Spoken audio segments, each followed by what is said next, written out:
ਕਿੰਨੇ ਪੈਸੇ ਨੇ ਕਿਨੂੰ? ਸਾਈਕਲ ਤੁਹਾਡੀ ਦੇ ਬੜੇ ਹਾਲਾਤ ਖਰਾਬ ਨੇ। ਵੇਖਾਂ ਕੀ ਕੀਤਾ ਜੇ ਸਾਈਕਲ ਦਾ। ਇਹ ਚੈਨ ਵੀ ਨਹੀਂ ਤੁਹਾਡਾ ਚਲਾਉਂਦੇ ਕਿਸ ਨੂੰ? ਨਹੀਂ ਇੰਜ ਰੇਟ ਦਿਓ। ਇਹ ਵੇਖਾਂ ਸੀਟ ਤੁਹਾਡੀ। ਮੈਂ ਜਾ ਕੇ ਅੱਡੇ ਤੋਂ ਸੌਦਾ ਲਿਆ ਕੇ ਨਾ ਆਹੋ ਫੇਰ ਖਾ ਜਾਣਾ, ਫੇਰ ਰੋਟੀ ਪਕੜੀਆਂ ਤੇ ਖਾਣੀ।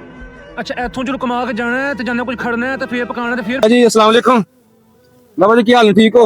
पहली गल तो बड़ी बड़ी मुबारक हो तो नवी साइकिल दी। चंद दिन पहला ना बाबा जी लभे से सानू अपनी पुरानी साइकिल ते साइकिल दा चेन भी ना, सीट कवर ना, कोई चैन करारी कुछ भी नहीं है। पादे लेके जान दे हन रस्ते विच, ऐसे रस्ते च मिले सन। उदों बाबा जी ने मैं पुछया किछया ते बाबा जी ने दसे जेहड़े घर दे अपने हालात सन ते चलो उस टाइम जिन्नी तौफीक होई मदद कीती। फिर बाबा जी ने मैं कहा कि मैं तुहानू मिलांगा दोबारा। फिर बाबा जी ने मैं घर गया, वेरीफिकेशन की। बाबा जी दे वेखे घर दे वाकई हालात बड़े खराब ने।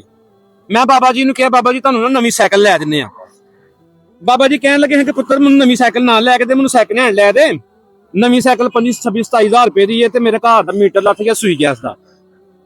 किन्ना बिल सी ओहदा सूई गैस दा? 8,000 ते पुत्र 8,000 बिल आया ते मैनू इन्नी गुंजाइश नहीं हुई कि मैं तार लवां। ते तू मैनू ऐ साइकिल लै दे इस्तेमाल दे विच सैकंड हैंड ते मेरा बिजली दा बिल जेहड़ा ना ओहदा गैस दा बिल जेहड़ा है ओह तार दे मेरा गैस दा मीटर लग।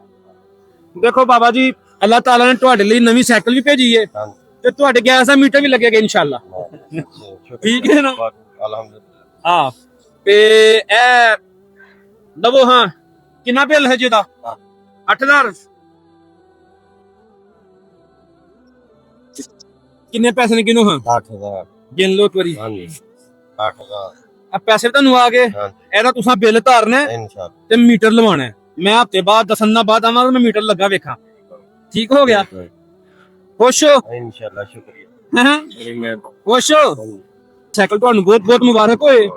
दूसरा तुहाडा गैस से पैसे भी आ गए इंशाअल्लाह। अल्लाह खैर करेगा, अल्लाह बेहतर करेगा। कैसी साइकिल है? मार्केट जड़ी सब तो चंगी साइकिल है वो लियांदी है। ठीक है, बहुत बहुत मुबारक होए। सोहनी साइकिल बस आमीन आमीन। खुश हो ना हुण? तुसां मैनू कहा सी मैनू लै दे सैकंड हैंड, अल्लाह ताला ने तुहानू नवी दे दित्ती है। नवी भी आ गई, तुहाडा गैस मीटर भी लग गया है। लो फिर खैरियत नाल जाओ हुण।